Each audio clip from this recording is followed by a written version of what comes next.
मेरे पहले ब्लॉग में मैं आपको लेकर चलूँगी पुणे की गलियों में गणपति बप्पा के दर्शन के लिए। अनंत चतुर्दशी के शुभ मुहूर्त पर मेरा पहला यूट्यूब ब्लॉग आएगा। और जैसे कि आपको पता है कि अभी गणेशोत्सव का समय चल रहा है। गणपति बप्पा लॉर्ड गणेश को विघ्नहर्ता, विजडम और गुड लक का देवता मानते हैं। वैसे तो पूरे भारत में गणेशोत्सव सेलिब्रेट किया जाता है, पर महाराष्ट्र में खासकर धूमधाम से मनाया जाता है।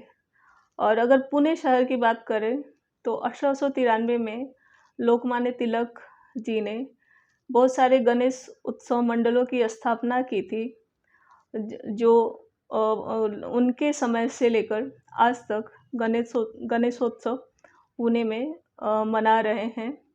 कुछ फेमस गणेशोत्सव मंडलों के नाम हैं कस्बा गणपति, तांबड़ी जोगेश्वरी गणपति, दगड़ू सेठ गणपति, तुलसी बाग गणपति, गुरुजी तालीम गणपति, केसरीवाड़ा गणपति।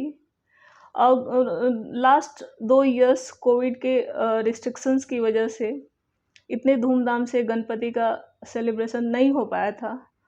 तो इस वजह से 2022 का गणेशोत्सव खास है, क्योंकि पहले जैसी धूमधाम और हलचल चहल पहल सड़कों पर देखी जा रही है। चलिए मैं आपको लेकर चलती हूँ पुणे शहर के गली कूचे में बप्पा के दर्शन के लिए। सबसे पहले मैं लेकर चलूँगी आपको कस्बा गणपति के दर्शन के लिए, जो संचालित है कस्बा गणेशोत्सव सार्वजनिक मंडल द्वारा, और इसकी स्थापना हुई थी 1893 ईस्वी में।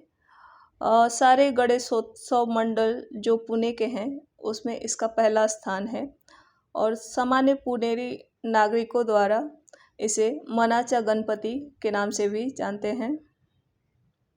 इस गणेशोत्सव मंडल का महत्व इसी बात से पता चल जाता है कि विसर्जन के समय पूरे पुणे में कस्बा गणपति पहले गणपति हैं जिनका विसर्जन किया जाता है।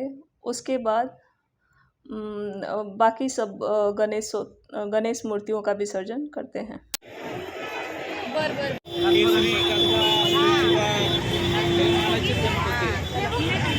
कस्बा गणपति के बाद दूसरा स्थान आता है इस गणपति मंडल की स्थापना लोकमान्य तिलक जी ने 1893 में किया था। और यह गणपति मंडल पुणे का गणपति को ग्राम देवता भी बोलते हैं, और प्रोटेक्टर ऑफ पुणे सिटी के नाम से भी जानते हैं। पुणे का जो सर्वाधिक प्रसिद्ध गणपति मंडल है वह दगड़ू सेठ गणपति है। दगड़ू सेठ गणपति मंडल की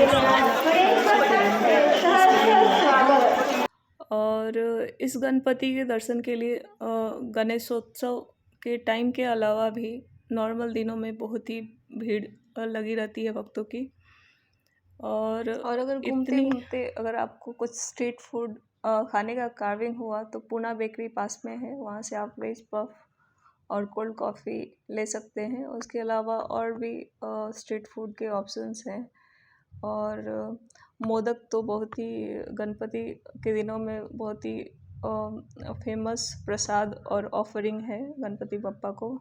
बोलते हैं गुरुजी तालीम गणपति, जिसकी स्थापना 1887 में एक हिंदू और मुस्लिम फैमिली के द्वारा की गई थी। तो इस हिसाब से यह काफ़ी यूनिक और पुराना गणपति मंडल है पुणे का। गुरुजी तालीम गणपति के अलावा मुझे ऐसा लगता है कि इस साल पुणे सिटी के गणपति मंडल में सबसे आकर्षक भाऊ साहेब रंगारी के गणपति मंडल रहा होगा। इसको पर्सनली इस गणपति मंडल को मैंने विजिट किया, और बहुत ही आकर्षक साज सज्जा और बहुत ही सुंदर से गणपति का दर्शन किया। इस गणपति मंडल के पास में ही भाऊ साहेब रंगारी का घर था, भाऊ साहब रंगारी बेसिकली एक आयुर्वेदिक हीलर थे और उन्होंने अंग्रेज़ों के खिलाफ जन जागृति में काफ़ी बड़ा योगदान किया। उनका घर उन्होंने सीक्रेट मीटिंग्स अंग्रेज़ों के खिलाफ करने के लिए यूज़ किया। उनके घर में एक कमरा है जिसमें अंग्रेज़ों से छीने हुए शस्त्र को छुपा कर रखते थे। 1950 18 जून को जब भाऊ साहब रंगारी पंचतत्वों में विलीन हो गए, उन्होंने अपनी सारी संपत्ति भाऊ साहब रंगारी गणपति ट्रस्ट को दान कर दिया ताकि गणपति फेस्टिवल का आयोजन वो हर साल करते रहें। तो ये था आस्था डी ब्लॉग्स का पहला ब्लॉग और आगे भी मैं काफ़ी एक्साइटिंग कंटेंट के साथ ब्लॉग्स के साथ आपके सामने आने वाली हूँ। अगर आपको मेरा ब्लॉग थोड़ा भी पसंद आया तो please like share and subscribe करिए और सपोर्ट करिए मुझे। Thank you.